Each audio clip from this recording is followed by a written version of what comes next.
So tell us a little bit about how you got here and who are you outside of all these accomplishments? Well, first of all, thank you for having me on the show. Secondly, I'm a spiritual being having a human experience like everyone else on the planet. So we'll backpedal into that in a second.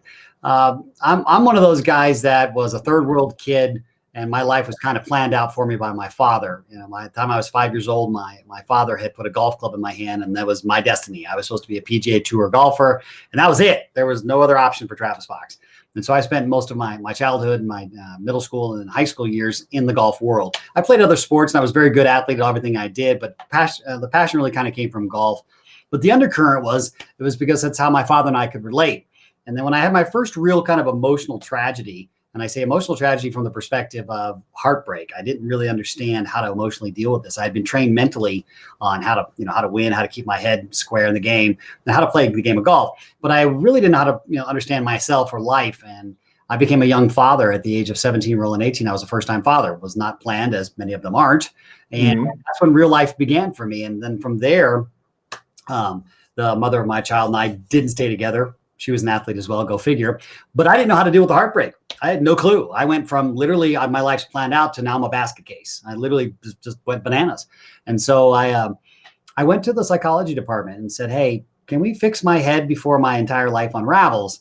And the irony was it ended up opening up a pathway to what my real passion was. And I discovered through that process very quickly through my mentor, who I sat under for 15 years, that I was really playing golf for all the wrong reasons. And many of us have done this, where we have a job or a political ideology or even a cultural ideology or religious ideology, because that's what we were told to. Not that it's right or wrong. It's just, is that what we really want? And so out of that, I came to realize that I was playing golf for all the wrong reasons. I like golf and I'm still good at it. I just don't love it. And you got to love it to play at that level. And so I changed my entire career, much to my father's chagrin, which was really helping people live on passion, purpose, and point. And I developed a system called the Architects of Being Online Training Academy that is now a 30-year journey for me. And now I'm on the back nine of my life, if you like the golf analogy.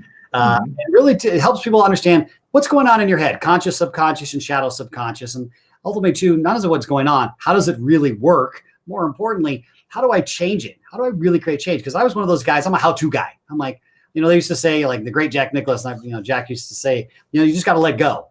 Well, how the hell do you do that? I've been trying to figure that out for 20 years, Jack. What are you talking about?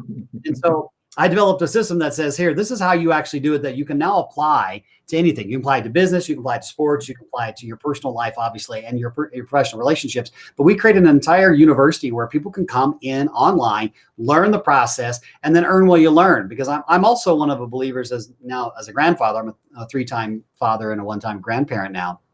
And I watched my 2 older children go through college, get these degrees, only to realize that's not what they were interested in.